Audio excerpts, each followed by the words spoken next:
സാന്നിധ്യം പിന്നെ നമ്മുടെ നടുവിലുള്ളതിനായി ദൈവത്തെ സ്തുതിക്കുകയാണ്. നമ്മുടെ തെറ്റുകൾ നമ്മൾ സംബന്ധിച്ച ദൈവത്തോടും സഭയോടൊക്കെ ഏറ്റുപറയുന്നത് യഥാർത്ഥത്തിൽ അതൊരു താഴ്ന്ന ഒരു പ്രവൃത്തിയല്ല, അതൊരു ഗുഡ് ജോബാണ്.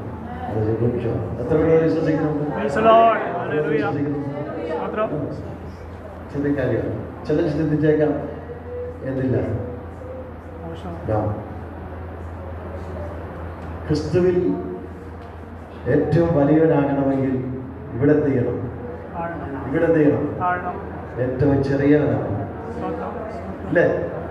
ഏറ്റവും ചെറിയവനായെങ്കിൽ മാത്രമേ ക്രിസ്തുവിൽ ഏറ്റവും എന്ത് ചെയ്യാൻ പറ്റുള്ളൂ.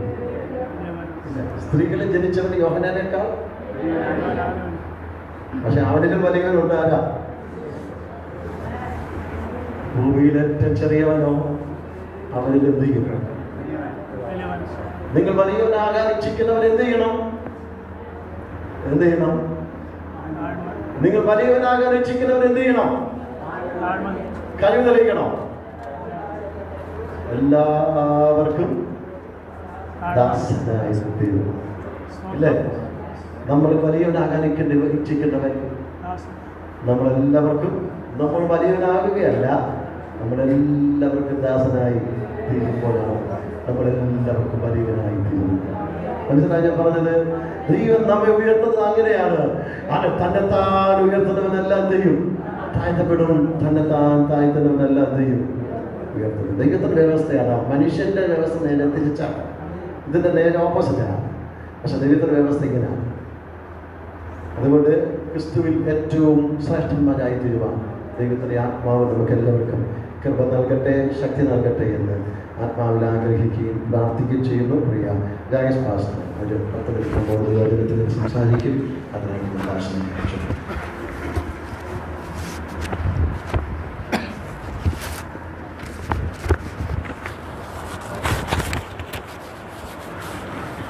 Price the Lord.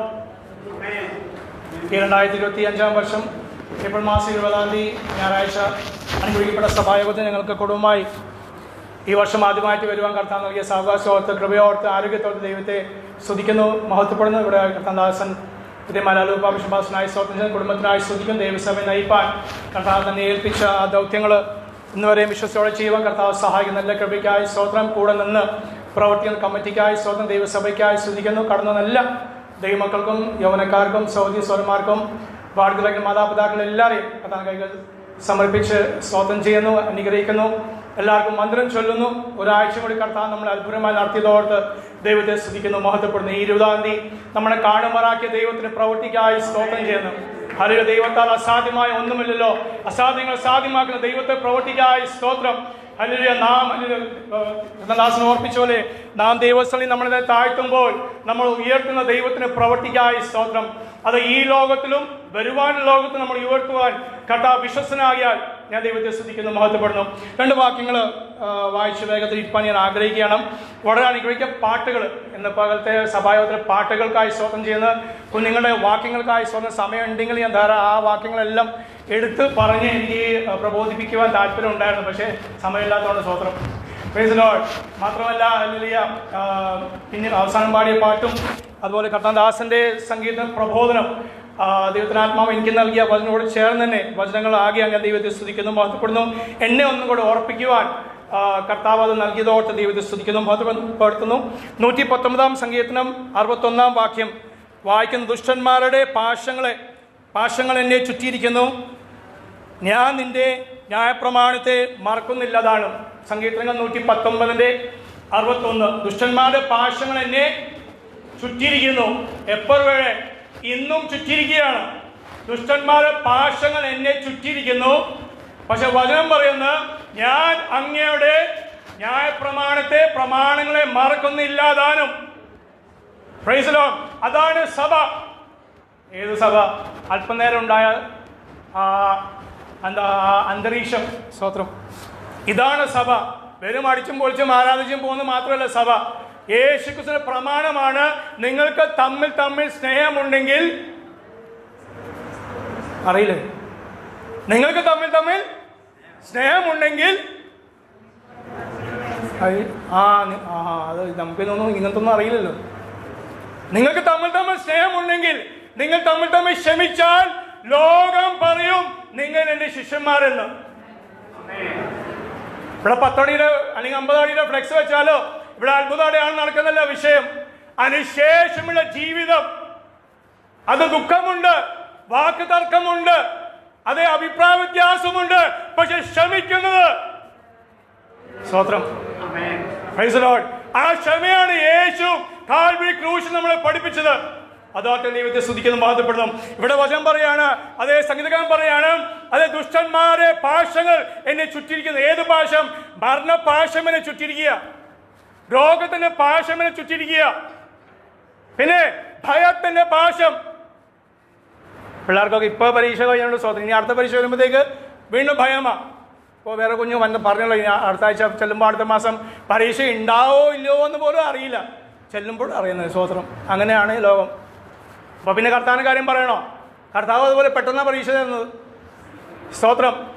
പാശങ്ങൾ ചുറ്റിയിരിക്കുന്നു, അത് വിട്ടു മാറിയിട്ടില്ല. പക്ഷെ എന്നാലും ഞാൻ ദൈവത്തിന്റെ ന്യായ പ്രമാണം ഞാൻ അതൊന്നും മാറുകയില്ല. കാരണം എന്താണ്?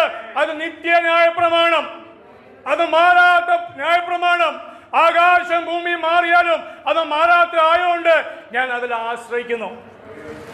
Price the Lord. സ്തോത്രം. അതിനോട് ചേർന്ന് വെളിപ്പാട് പുസ്തകം 21-ാം അധ്യായത്തിന്റെ 5-ാം വാക്യം. വെളിപ്പാട് 21-5 ഇടവാക്യം, ഇടയിലുള്ള വാക്യം. സ്തോത്രം. ഇതാ ഞാൻ സകലവും പുതുതാക്കും എന്ന് മാത്രം, അത് മതി. ഇതാ ഞാൻ സകലവും പുതുതാക്കുവാൻ കഴിവുള്ളവൻ. Praise the Lord. ഇന്ന് പകലും എന്നെയും നിങ്ങളെയും ഇവിടെ വന്ന് നിർത്തിയത് ഒരു ആത്മാന പുതുക്കം നൽകിക്കൊണ്ടാണ്. മാത്രമല്ല പോരാ, ആത്മാവിൽ മാത്രമല്ല ശരീരത്തിന് പുതുക്കം നൽകിക്കൊണ്ടാണ്. നമുക്കിതൊന്നും അറിയുന്നില്ലല്ലോ. ഇനി പോയി ടെസ്റ്റ് ചെയ്യുന്ന ആൾക്കാരായാലും ഇന്നലെ ടെസ്റ്റ് ചെയ്തിട്ട് ഇന്ന് പോയി ടെസ്റ്റ് ചെയ്ത് നോക്കിയേ. ഇപ്പൊ നിങ്ങളും ഞാനും ഇവിടെ ഇരിക്കുമ്പോൾ പ്രഷറും അതേ ഷുഗറും ലോവും ഹൈയും ഒക്കെ ആയിരിക്കുക. പക്ഷെ തല കറങ്ങാതെ വീഴാത്തത് കർത്താവിന്റെ കൃപ. അതോട്ട് സ്തോത്രം ചെയ്യണം. അതോടെ വാക്യം പൗലോസ് പറയുന്നത് ഇടവിടാതെ സ്തോത്രം ചെയ്യുവാൻ, എല്ലാത്തിനും പ്രാർത്ഥിപ്പാൻ. കാരണം എന്താണ്? അവൻ എന്നിന് പുതുക്കം തന്നു. യേശു പറഞ്ഞു, നിങ്ങൾ പുതുതായി ജനിച്ചില്ല എങ്കിൽ സ്വർഗ്ഗരാജ്യം പ്രവേശിക്കില്ല. അപ്പൊ മാനസാന്തര നിമിത്തം നമുക്കതൊക്കെ സംഭവിച്ചു.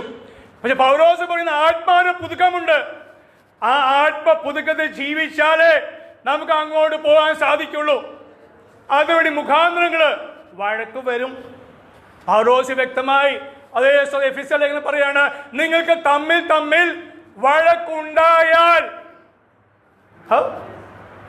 ദൈവസഭയിൽ അങ്ങനെ ഉണ്ടാവും. ഇപ്പൊ നിങ്ങൾക്ക് തമ്മിൽ വഴക്കുണ്ടായാൽ എന്ത് ചെയ്യണം? ക്ഷമിക്കണം. എങ്ങനെ ക്ഷമിക്കണം? യേശു നിങ്ങളോട് നിങ്ങളുടെ പാപങ്ങള് ക്ഷമിച്ചതുപോലെ ക്ഷമിപ്പാൻ. Price the Lord. ഒറ്റ ദിവസം കൊണ്ട് സാധിക്കില്ല. 2 ദിവസം വൈരാഗ്യം ഹൃദയത്തിലുണ്ടാവും. പക്ഷേ വീട്ടിൽ പോയി അതേ ദൈവസഭയിൽ നിന്ന് മുട്ടുകുത്തി പ്രാർത്ഥിക്കണം, കരയണം. കർത്താവ് ഹല്ലേലൂയ, ഞാൻ ദൈവസഭയുടെ അംഗമാണല്ലോ, ഞാൻ ദൈവത്തിന് മകൻ, ഞാൻ ദൈവത്തിന് മകള്. ഞാൻ താഴുമ്പോൾ ആര് താഴുന്നു? എന്റെ ദൈവം കൂടെ താഴുക. ആർക്ക് വേണ്ടി?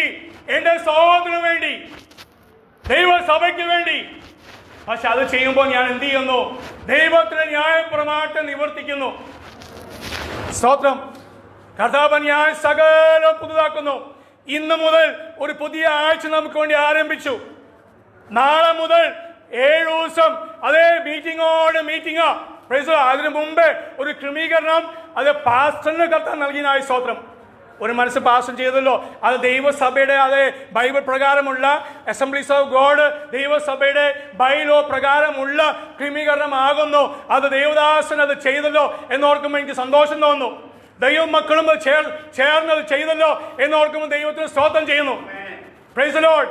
നാളെ മുതൽ ആരംഭിക്കുന്ന അത് ദൈവ പ്രവൃത്തിക്കായി സ്തോത്രം. ഈ ഒരു കാരണം തടസ്സമാകാതെ കർത്താവ് നീക്കുന്നു. അതിനായി സ്തോത്രം. പിശാചിനെ പാശമായി കെട്ടിയത വാദിക്കാൻ വേണ്ടി അവന് വാദത്തിന് കാരണം ഉണ്ടായിരുന്നു. പക്ഷെ ആ കാരണം ദൈവസഭ പൊളിച്ചു. Price the Lord. സ്തോത്രം. നാളെ മുതൽ അതേ നാം പലയിടത്തുനിന്നും ദൈവദാസങ്ങൾ വരാൻ പോകുന്നു, ജീവിതങ്ങൾ വരാൻ പോകുന്നു. ഒരു ആത്മാവിന് പുതുക്കം കർത്താവ് നൽകാൻ പോവാണ്.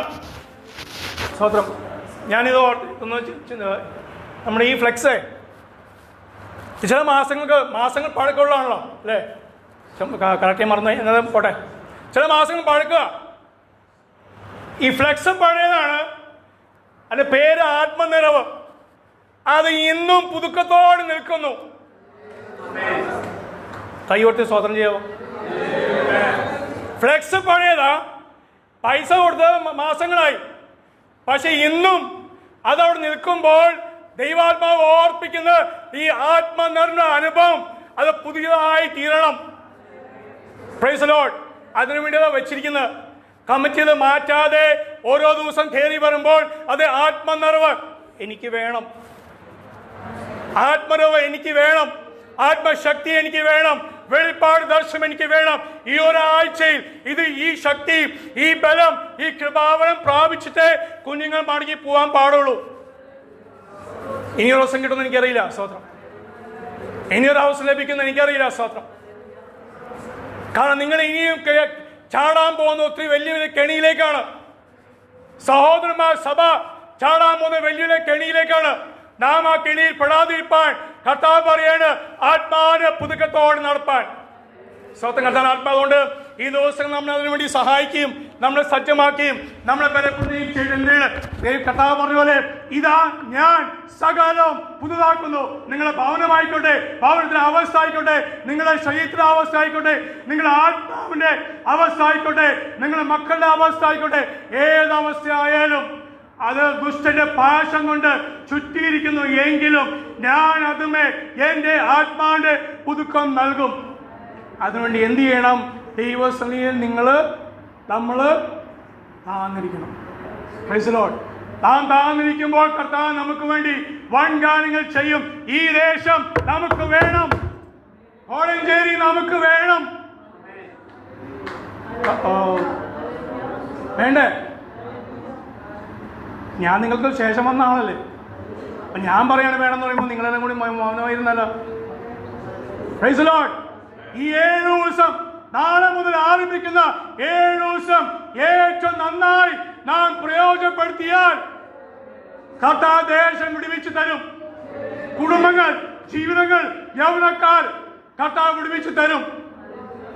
നമ്മുടെ കുടുംബക്കാർ തന്നെ, നമ്മുടെ അയൽവാസികൾ, കഴിഞ്ഞ നാളുകളിൽ നാം പേരെഴുതി വെച്ച ജീവിതങ്ങളെ ദൈവത്തിനാത്മ നമുക്ക് കൊണ്ടുവരും. പക്ഷെ ഈ 7 ദിവസം നന്നായി പ്രവർത്തിക്കണം, നന്നായി പ്രാർത്ഥിക്കണം, നന്നായി പ്രാപിച്ചാൽ കർത്താവ് നമുക്കൊരു വൻ കാര്യങ്ങൾ ചെയ്യും. കർത്താനാത്മാവ് ഈ ദിവസങ്ങൾ സഹായിക്കട്ടെ. അതേ ദുഷ്ടന്റെ പാശങ്ങൾ നമ്മളെ ചുറ്റിയിരിക്കുന്നെങ്കിലും കർത്താവ് ഞാൻ അങ്ങയുടെ ന്യായപ്രമാണം വിട്ടുമാറുകയില്ല. കാരണം എന്താണ്? വിട്ടുമാറാതിരിപ്പാൻ എന്നിൽ ഓരോ ദിവസവും അങ്ങയുടെ ആത്മാവിന് പുതുക്കത്താൻ നിറയ്ക്കണമേ എന്ന പ്രാർത്ഥനയോടെ, ആത്മശക്തിയോടെ ദൈവസഭയെ കർത്താവ് നയിക്കട്ടെ എന്ന് ആഗ്രഹിച്ച് പ്രാർത്ഥിച്ചിരിക്കുന്നു. കർത്താവ് നൽകിയ സമയം നൽകിയ ദേവദാസനോട് നന്ദി അറിയിക്കുന്നു.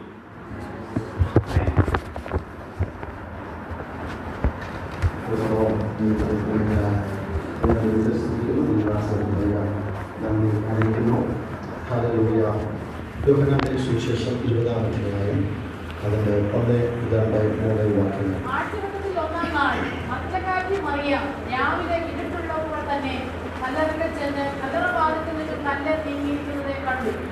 അവൾ ഓടി സീമോൻ പത്രോസിനെയും യേശുവിന്റെ പ്രിയനായ മറ്റേ ശിശുവിനെയും അടുക്കൽ ചെന്ന് കർത്താവിനെ കല്ലറയിൽ നിന്ന് എടുത്തുകൊണ്ടുപോയി യേശുവിനെ എവിടെ വെച്ചു എന്ന് ഞങ്ങൾ അറിയുന്നില്ല എന്ന് അവരോട് പറഞ്ഞു.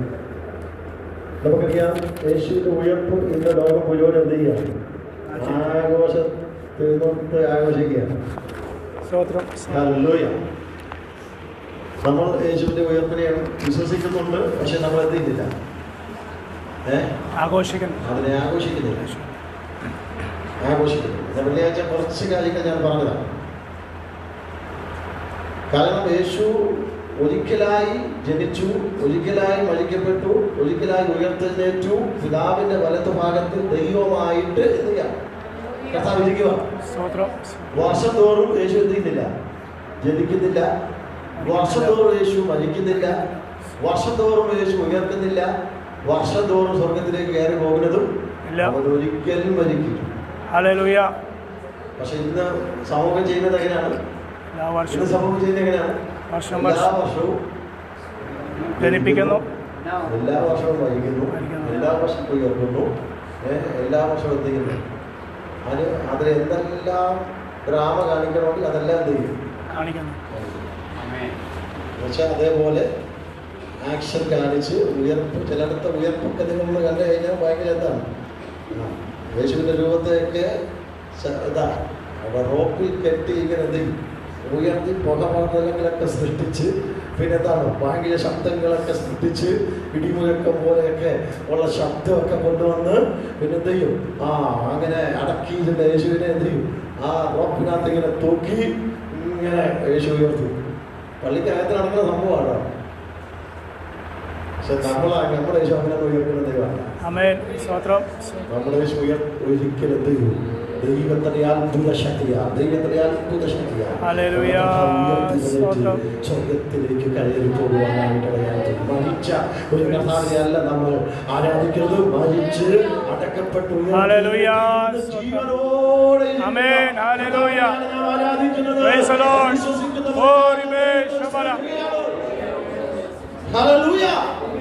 പക്ഷെ ദുഃഖകരം ഭയങ്കരമാണ്. ഇല്ല, ദുഃഖം ഭയങ്കരമാണ്. എന്താ ദുഃഖം? കുടിയന്മാരോട് ചോദിച്ചാൽ അവർ പറയും ഏറ്റവും കൂടുതൽ കുടിക്കുന്ന കുഞ്ഞുങ്ങൾ വരെ കുടിക്കുന്ന ദിവസം ഇന്നത്തെ ദിവസം. കർത്താവിന്റെ ഈ ജനനവും എന്താ ഈ മരണമൊക്കെ നമ്മുടെ രക്ഷയ്ക്ക് വേണ്ടിയല്ലേ? അതെന്തിനാ പറയും? കർത്താവ് മരിച്ചില്ല, മരിച്ച ദുഃഖമുണ്ട്, അതുകൊണ്ട് എന്ത് ചെയ്യും? മരിച്ച ദുഃഖം. അപ്പൊ യേശുവിന്റെ ജനനത്തിലേക്ക് എന്തിനാ കുടിക്കുന്നു? അത് കർത്താവ് ജനിച്ചതിന്റെ സന്തോഷമാണ്, അതുകൊണ്ട് അതെന്ത് ചെയ്യും? അപ്പൊ യേശു ജനിച്ചാലും സന്തോഷം, മരിച്ചാലും എന്താണ്? ദുഃഖം. അപ്പൊ അതിനു വേണ്ടി എന്ത് ഒരിക്കൽ ആളുകളെല്ലാം കൂടെ ഈ കുറെ മൃഗങ്ങൾ മൃഗങ്ങളെല്ലാം കൂടെ ചെന്ന് രാജാവിനോട് പരാതി പറഞ്ഞു. രാജാവിനോട് പരാതി പറഞ്ഞ ഇങ്ങനെയാണ്: രാജാവേ, യേശു പുൽക്കൂട്ടി ജനിക്കാൻ വേണ്ടി ഞങ്ങളുടെ സ്ഥാനം എന്ത് ചെയ്യാണ്? ഞങ്ങളുടെ സ്ഥലം ഒഴിഞ്ഞു കൊടുത്തതാണ്. ഒഴിഞ്ഞു കൊടുത്തതാണ്. അപ്പൊ ഒഴിഞ്ഞു കൊടുത്തു. പക്ഷെ ഇപ്പോൾ യേശുവിന്റെ ജനനത്തെങ്കിൽ എന്ത് ചെയ്യാണ്? ഞങ്ങളുടെ കരുത്ത് എന്ത് ചെയ്യാം? ആർത്ത് ഞങ്ങളെ അവർ എന്ത് ചെയ്യാം?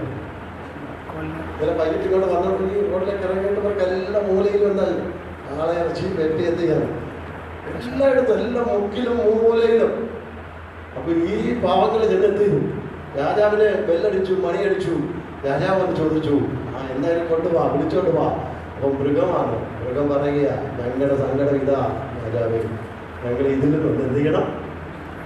മോചിപ്പിക്കണം. ഞങ്ങളുടെ വംശം ഇവിടെ തീർന്നുകൊണ്ടിരിക്കുകയാണ്. ഇതാണ് റീസൺ. അല്ല, യേശുവിന് വേണ്ടി ഞാൻ എന്ത് ചെയ്തു? ഞങ്ങളുടെ സ്ഥലം ഒഴിഞ്ഞു കൊടുത്തപ്പോൾ ഞങ്ങളുടെ ജീവൻ ഇപ്പോൾ എന്ത് ചെയ്തിരിക്കുന്നു? ഇല്ലാതായിരിക്കുന്നു. അതാണ് ശരിയല്ല. പ്രിയമുള്ളവരെ, എന്തെങ്കിലും ചിന്തിച്ചു നോക്കിയേ. യേശു കർത്താവ് മരിച്ചു, ഉയർത്തെഴുന്നേറ്റു. അതാണ് നമ്മളിവിടെ വായിച്ചത്. എന്താ? ആഴ്ചവട്ടത്തിന്റെ 1-ാം നാൾ മർത്തലക്കാരി പറയുക, അത് രാവിലെ ഇരുട്ടുള്ളപ്പോൾ തന്നെ കല്ലറക്കൽ ചെന്നു, കല്ലറക്കൽ നിന്നു, കല്ല് നീങ്ങിയിരിക്കുന്നത്. മറ്റൊരിടത്ത് വായിക്കുന്നുണ്ട്, നമുക്ക് വേണ്ടി കല്ല് ഉരുട്ടി മാറ്റും. നമുക്ക് വേണ്ടി കല്ല് ഉരുട്ടി മാറ്റോ. ഇവിടെ കല്ല് സ്വതവേ മാറിയിരിക്കുന്നത്. സ്ത്രീകൾക്കൊന്നും ഈ കല്ല് എന്ത് ചെയ്യാൻ പറ്റത്തില്ല, ഉരുട്ടി മാറ്റാൻ പറ്റില്ല. അല്ലാതെ റോമ ഗവൺമെന്റിന്റെ മുദ്രയുള്ളതാ, തൊടാൻ പോലും പറ്റില്ല. തൊട്ട് കഴിഞ്ഞാൽ പിന്നെ എന്ത് ചെയ്യും? അറസ്റ്റ് ചെയ്യും. അല്ലെങ്കിൽ ദൂതന്മാർ, ആ റോമ എന്താ പടയാളികൾ കാവൽ നിൽക്കുകയാണ്. അല്ലെ, അവരിൽ നിന്ന് ഒരിക്കലും എന്ത് ചെയ്യാൻ പറ്റില്ല. പക്ഷെ അവർ വിശ്വാസത്തോടെ ആഴ്ചവട്ടത്തിന്റെ 1-ാം നാൾ അവർ ഓടുകയാണ്. ഇരുട്ടുള്ളപ്പോൾ തന്നെ അവർ ഓടുകയാണ് യേശുവിന്റെ കല്ലറക്കലേക്ക്. പക്ഷെ കല്ലറക്കൽ ചെന്നപ്പോൾ എങ്ങനെ തുറക്കുമെന്ന് അവർക്കറിയില്ല, എന്ത് ചെയ്യുമെന്ന് അവർക്കറിയില്ല. കല്ലറക്കൽ ചെന്നപ്പോൾ യേശുവിന്റെ കല്ലറ തുറക്കപ്പെട്ടതായി കണ്ടോ. അവർ ഓടി അകത്ത് ചെന്നു. ഹല്ലേലൂയ. ദൂതന്മാർ ഉണ്ടായിരുന്നു. അവർ ചോദിച്ചു, നിങ്ങൾ എന്തന്വേഷിക്കുന്നു? വളരെ ജീവിച്ചിരിക്കുന്നവരെ അന്വേഷിക്കുന്നത്. പ്രസിദ്ധിച്ച് തോട്ടക്കാരായിരിക്കും നിങ്ങൾ എടുത്തുകൊണ്ട് പോകാമെങ്കിൽ എന്റെ യേശുവിനേക്ക് കൊണ്ടുതാ, ഞാൻ എന്ത് ചെയ്തോളാം, അല്ലെങ്കിൽ ഞങ്ങൾ കൊണ്ടുപോയിക്കോളാം എന്നൊക്കെ പറഞ്ഞു. ചിന്തിക്കണമേ, അവർക്ക് കൂടുതൽ വിശദീകരിക്കാൻ സമയമില്ലാത്തതിനാൽ അതിൻ്റെ 13-ാം വാക്യം വായിക്കണം. 16-ാം വാക്യം വായിക്കണം. സ്ത്രീയെ നീ കരയുന്നതെന്ത് എന്ന് എന്ത് ചോദിച്ചാൽ അറിയാമോ? ചോദിച്ചു. അടുത്തത് കർത്താവിനെ ആരോ എടുത്തോണ്ട് പോയി. അവൻ എവിടെ വെച്ചിട്ട് എന്തെങ്കിലില്ല കർത്താവിനെ കാണാൻ കൊണ്ട് കരഞ്ഞുകൊണ്ട്. അടുത്ത വാക്യം യേശു നിൽക്കുന്നത് കണ്ടു. യേശു എന്നറിഞ്ഞില്ലതാനും. സ്ത്രീയെ നീ കരയുന്നതെന്ത്? ആരെ തിരയുന്നു എന്ന് വീണ്ടും ചോദിച്ചു.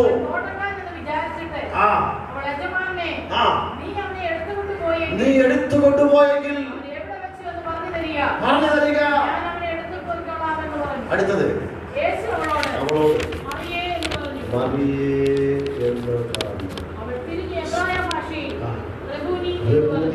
എന്ന് പറഞ്ഞു. അർത്ഥം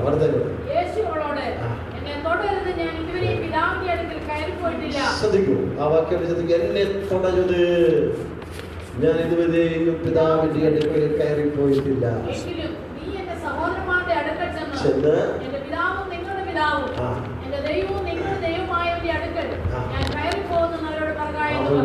ശ്രദ്ധിക്കൂ. എന്നെ തൊടരുത് എന്ന് യേശു ചെയ്തു. അപ്പൊ ഈ യേശു ഈ ദിവസം എവിടായിരുന്നു? ഈ ദിവസം എവിടായിരുന്നു? ബദ്ധന്മാരോട് കൂടെ തന്റെ ആത്മാവ്.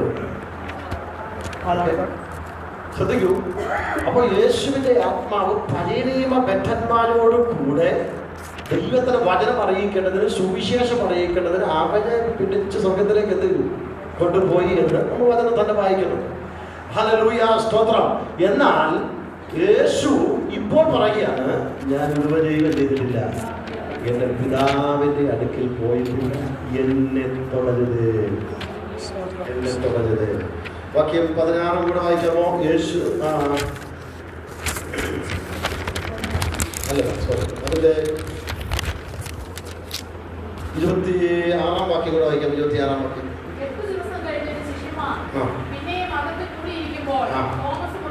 ഉണ്ടായിരുന്നു. പറഞ്ഞു. ഇങ്ങോട്ട് നീട്ടി എന്റെ കൈകളെ കാണുക, വിലാപത്തെ ഒന്ന് തൊടുക, വിശ്വാസിയാകുന്നു. ശ്രദ്ധിക്കും. ഇവിടെ വന്ന് പറയുകയാണ്, എന്നെ തൊട്ടു നോക്കൂ. പ്രത്യേകിച്ച് പറഞ്ഞ ആരോടാ? ഒരു വാക്യം പറഞ്ഞു, ഒരു വാചകം പറഞ്ഞു. എന്താണെന്നറിയാമോ? അവരെ കാണാതെ ഞാൻ വിശ്വസിക്കുന്നില്ല. എന്തൊക്കെയുള്ളൂ? അല്ലെങ്കിൽ ആ ശിഷ്യന്മാരൊക്കെ ചെന്ന് പറഞ്ഞു, സ്ത്രീകളൊക്കെ ചെന്ന് പറഞ്ഞു, അതൊക്കെ ശരിയാ, പക്ഷെ അവനെ കാണാതെ ഞാൻ വിശ്വസിക്കത്തില്ല എന്ന് അവൻ ഹൃദയത്തിൽ എന്ത് ചെയ്യണം? പക്ഷെ അവന്റെ അടുക്ക തോമസേ നീങ്ങി വാ, നീങ്ങി വാ. വേറെ ആരും യേശുവിനെ ഉണ്ടായിരുന്നോ? യേശുവിനെ അവിടെ ഇല്ലായിരുന്നോ? പറയുമ്പോൾ ഞാൻ യേശുവിനെ കാണാതെ ഞാൻ വിശ്വസിക്കത്തില്ല എന്ന് പറയുമ്പോൾ യേശു അവിടെ ഇല്ലായിരുന്നു. പക്ഷെ അവനെ പ്രത്യേകം നോട്ട് ചെയ്തിട്ട് കർത്താവിനെ വിളിക്കുക, തോമസേ നീങ്ങി വാ, എന്റെ വിലാത്ത് പുറത്തേക്ക് എന്ത് ചെയ്തു? തൊട്ട് നോക്കേ. അതിന്റെ ഇടയ്ക്കിൽ എന്ത് സംഭവിച്ചു? യേശു പിതാവിന്റെ അടുക്കിലേക്ക് കയറി. ഹല്ലേലൂയ. യേശു പിതാവിന്റെ അടുക്കിലേക്ക് കയറിപ്പോയി. യേശുവിനോട് താൻ പറയുകയാണ്, എന്റെ കർത്താവും. ആ വാക്യം കൂടെ വായിക്കാം. അവനോട് എന്ന് ഉത്തരം പറഞ്ഞു, എന്റെ കർത്താവും എന്റെ ദൈവമായുള്ളവേ. ഒന്ന് ചിന്തിച്ചു നോക്കിയേ. അല്ല, തോമസ് അവിടെ യേശുവിനെ ആഴമായിട്ട് അറിയുകയാണ് ചെയ്യുന്നത്. അല്ല, തോമസിനെ മാത്രം വിളിച്ചു പറഞ്ഞോ, എന്നെ തൊട്ട് നോക്കുവേ. അല്ല, സ്ത്രീയോട് പറഞ്ഞില്ല, അല്ല ഞാൻ ഇതുവരെ പിതാവിന്റെ അടുക്കൽ പോയിട്ടില്ല, എന്നെ തുടരുത്. ആ സന്തോഷം കൊണ്ട് സ്ത്രീ അവളെ തൊടാൻ വേണ്ടി എന്ത് ചെയ്താണ്? ചെന്നതാണ്. പക്ഷേ യേശു അതെന്ത് ചെയ്തു? അവിടെ നിന്ന് യേശു പിതാവിന്റെ അടുക്കിലേക്ക് എന്ത് ചെയ്തു? കയറിപ്പോയി. അതിനുശേഷം യേശു ഉയർത്തെഴുന്നേറ്റ് എത്ര ശേഷം കൂടെ ഉണ്ടായിരുന്നു? യേശു ഉയർത്തെഴുന്നേറ്റ് എത്ര ദിവസം ഉണ്ടായിരുന്നു? 40-ലധികം ദിവസം യേശു ഈ ഭൂമിയിൽ ഉണ്ടായി. 500-ലധികം ആളുകൾക്ക് യേശു പ്രത്യക്ഷപ്പെട്ടു. അതുപോലെ യേശു ആർക്കും എന്ത് ചെയ്തിട്ടില്ല? പ്രത്യക്ഷപ്പെട്ടിട്ടില്ല. യേശു ഉയർത്തെഴുന്നേറ്റ ശേഷമാണ് യേശുവിൻ്റെ പ്രത്യക്ഷത എന്ന വാക്ക് എന്തിക്കുന്നത്? യേശു പലർക്കും പ്രത്യക്ഷപ്പെട്ടു. 500-ലധികം ആളുകൾക്ക് പ്രത്യക്ഷപ്പെട്ടു. ഇവിടെയും വാതിൽ അടച്ചിരിക്കുമ്പോൾ അവിടെ നടുവിലാണ് യേശു എന്ത് പ്രത്യക്ഷപ്പെടുവാനായിട്ടിടയായി തന്നത്. അതിന് മുമ്പ് യേശു വന്നത് മരിച്ചുയർത്തെഴുന്നേൽക്കുന്നതിന് മുമ്പ് വന്നത് നമ്മൾ നടന്നു വരുന്നത് പോലെ തന്നെ വാതിൽ തുറന്നൊക്കെ എന്ത് ചെയ്യായിരുന്നു? ആൾക്കാരുടെ പുറത്തും അല്ലാതെയൊക്കെ എന്ത് ചെയ്യണമായിരുന്നു? വരണമായിരുന്നു. പക്ഷേ ഉയർത്തെഴുന്നേറ്റ യേശു പ്രത്യക്ഷപ്പെടുകയാണ്. അല്ല ചെയ്യുവാനായിട്ടിടയായിട്ടുണ്ട്. നമ്മുടെ യേശു കർത്താവ് ഉയർത്തെഴുന്നേറ്റ് ഇന്നും ജീവിക്കുന്ന കർത്താവാണ്. ഇന്ന് ഉയർത്തെഴുന്നേറ്റ കർത്താവാണ്. ഇന്ന് പിതാവിന്റെ വലത്തുഭാഗത്ത് നമുക്ക് വേണ്ടി മധ്യസ്ഥത അയക്കുന്ന കർത്താവാണ്. ലോകം മുഴുവനും ഈസ്റ്റർ കൊണ്ടാടുമ്പോൾ ആഘോഷിക്കുമ്പോൾ നമുക്ക് ആ ക്രിസ്തുവിന്റെ ഉയർപ്പിനെ ധ്യാനിക്കുവാൻ, ആ ക്രിസ്തുവിന്റെ ഉയർപ്പിനെ ഹൃദയത്തിൽ സ്വീകരിക്കുവാൻ, അത് ദൈവത്തിന്റെ വലിയ മഹത്വവും പ്രവൃത്തിയുമാണെന്ന് നമ്മുടെ ഹൃദയത്തിൽ ഒരു വാക്യം കൂടെ അവിടെ കർത്താവ് ഇങ്ങനെ പറയുന്നുണ്ട്. 6-ാം വാക്യം കൂടെ വായിക്കാം. അതിന്റെ 20-ാം അധ്യായത്തിന് 17-ാം വാക്യം കൂടെ വായിക്കാമോ?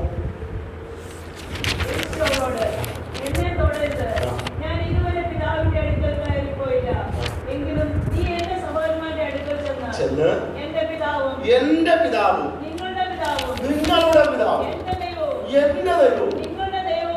അവിടെ ഒരു സപ്പറേഷൻ എന്തുവാ? അവിടെ എന്തോ സപ്പറേഷൻ. യേശു സ്ത്രീകളോട് ചേർന്ന് നിന്നിട്ട് നമ്മുടെ പിതാവ് എന്ത് ചെയ്തില്ല? യേശു അവരോട് ചേർന്ന് നിന്നിട്ട് നമ്മുടെ ദൈവം എന്ത് ചെയ്തില്ല? അവിടെ എന്താ സപ്പറേഷൻ? അവിടെ എന്താ വ്യത്യാസം? നമ്മുടെ ദൈവം അവിടെ പറയുന്നില്ല എന്റെ പിതാവും നിങ്ങളുടെ പിതാവും, എന്റെ ദൈവവും നിങ്ങളുടെ ദൈവവും. അല്ല ക്രിസ്തു അല്ല പിതാവിനെ കാണുന്നത് പോലെ അല്ല നമ്മൾ പിതാവിനെ എന്ത് ചെയ്യുന്നത്. അല്ല അവിടെ ഇടയ്ക്ക് എന്താണ്? ഒരു ചെറിയ വ്യത്യാസം കൊടുക്കുകയാണ്, ഒരു ചെറിയ മാറ്റം കൊടുക്കുകയാണ്. അല്ല എന്റെ കർത്താവ് എന്റെ ദൈവവും എന്ന് പിതാവ് പറയുന്നത് പോലെയല്ല നമ്മൾ എന്ത് ചെയ്യുന്നത്. അവർ സമത്വത്തിലാണ് കേട്ടോ. പിതാവ്, പുത്രൻ, പരിശുദ്ധാത്മാവ് സമത്വത്തിലാണ് ദൈവം. നമ്മളോട് അവർ എന്ത് ചെയ്തില്ല? കണക്ട് ആവുന്നില്ല കേട്ടോ. നമ്മുടെ പിതാവുമായിട്ട് നമുക്ക് സമത്വമില്ല ഉണ്ടോ? ഇല്ല. പിതാവ് വിഗ്രഹത്തിൽ ഇരുന്നുകൊണ്ട് അത്യുന്നതനായ ദൈവം, നമ്മെ സൃഷ്ടിച്ചവനായ അത്യുന്നതനായ ദൈവം.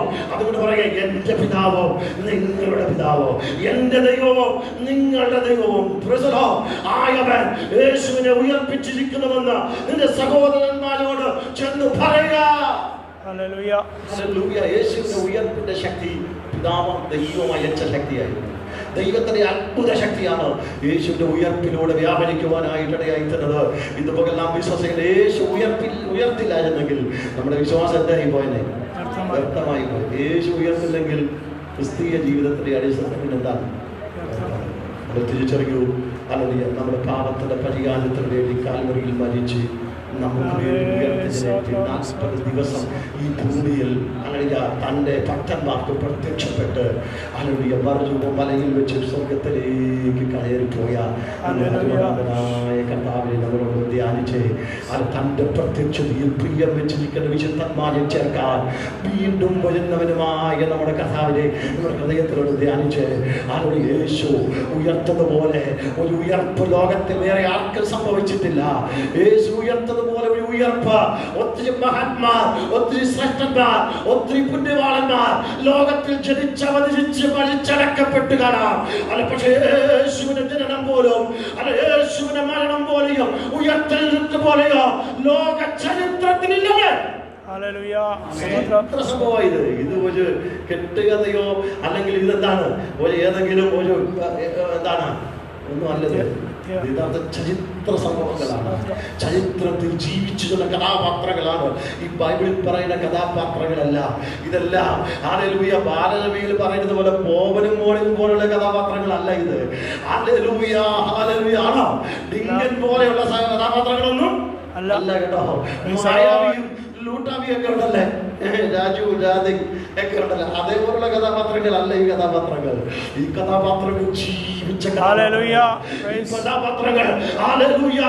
കർത്താവ് ഈ ലോകത്തിൽ ജനിപ്പിച്ചതാ, കർത്താവിന്റെ ജീവൻ പകർന്നതാ, കർത്താവിന്റെ ശക്തി പകർന്ന് ഉയർപ്പിച്ച ദൈവത്തിന്റെ കൃപയാണ്. നമ്മുടെ രക്ഷയ്ക്ക് വേണ്ടി നമ്മുടെ കർത്താവ് ഉയർത്തതിനേറ്റ് പിതാവിന്റെ വലത്ത് ഭാഗത്ത് ഇരിക്കുവാനായിട്ട്. മറ്റേ കഥാപാത്രങ്ങളൊക്കെ ഇതൊക്കെ എന്താണ്, ഒരു ഐഡിയ വെച്ച് മാത്രം ചെയ്ത കഥാപാത്രങ്ങൾ. അവരൊന്നും ഇല്ലാതെ അങ്ങനെ ജീവിച്ചിട്ട് അങ്ങനെ എന്ത് ചെയ്തിട്ടില്ല. അത് വലിയ ഐഡിയോളജി നിർമ്മിച്ചിരിക്കുന്ന കഥാപാത്രങ്ങളാണ്. പക്ഷെ നമ്മുടെ കർത്താവ് ഹല്ലേലൂയ സ്തോത്രം അങ്ങനെ ഒരു ഐഡിയോളജി നിർമ്മിച്ചതല്ല. ക്രിസ്തുവിന്റെ പദ്ധതിയിൽ, ക്രിസ്തുവിന്റെ പ്ലാനിൽ ഹല്ലേലൂയ പിതാവാം ദൈവം തന്റെ പുത്രനെ മാനവരാശിയുടെ പാപമോചനത്തിന് വേണ്ടി നമ്മുടെ സമൂഹത്തിലേക്ക് അയക്കുവാനായിട്ടിടയായിട്ടുണ്ട്. നമുക്ക് വേണ്ടി അവിടുന്ന് മരിച്ചു. നമ്മൾ വിശ്വസിച്ചാട്ടെ, യേശുവേ അങ്ങയുടെ മരണം എനിക്ക് വേണ്ടിയായിരുന്നു, അങ്ങയുടെ ഉയർപ്പ് എനിക്ക് വേണ്ടിയായിരുന്നു. അവിടെ മരണ അടക്ക പുനരുത്ഥാനത്തോട് പങ്കാളിയായി തീരുവാൻ നമ്മൾ സ്നാനമേൽക്കുവാനായിട്ടിടയായിത്തീരുന്നു. അതുകൊണ്ട് നമുക്ക് ഏൽപ്പിച്ചു കൊടുത്ത് ദൈവത്തോട് പ്രാർത്ഥിക്കുക, കർത്താവേ അങ്ങയുടെ വചനത്താൽ അങ്ങയുടെ ശക്തിയാൽ നിറയ്ക്കണമേ എന്ന് നമ്മുടെ ദൈവത്തിന്റെ തൃക്കരങ്ങളിലേക്ക് ഏൽപ്പിക്കാം. എല്ലാവരും പ്രാർത്ഥിച്ചാട്ടെ, എല്ലാവരും പ്രാർത്ഥിച്ചാട്ടെ. കർത്താവേ അങ്ങയുടെ സാന്നിധ്യം, അങ്ങയുടെ മഹത്വം, അങ്ങയുടെ കൃപ, അങ്ങയുടെ ശക്തി എന്ന് പകൽ ഞങ്ങളുടെ നടുവിൽ വെളിപ്പെടുമാറാകണമേ. അങ്ങ് ഹല്ലേലൂയ ക്രൂശിൽ മരിച്ചത് എന്റെ പാപത്തിന്റെ പരിഹാരത്തിന് വേണ്ടിയാണെന്ന് ഞങ്ങൾ ആഴമായി വിശ്വസിക്കുന്ന പിതാവേ. ഹല്ലേലൂയ. ദൈവത്തിന്റെ പേര് പറഞ്ഞ്, ദൈവത്തിന്റെ ഉയർപ്പും പറഞ്ഞ് ലോകം അസാൻമാർഗികമായ തിന്മ പ്രവർത്തികളിലേക്ക് കൈനിട്ടുമോ കർത്താവേ, ഞങ്ങൾ ഭക്തിയോട് ദൈവത്തിന്റെ മുഖത്തേക്ക് നോക്കുകയാണ് പിതാവേ. ഹല്ലേലൂയ.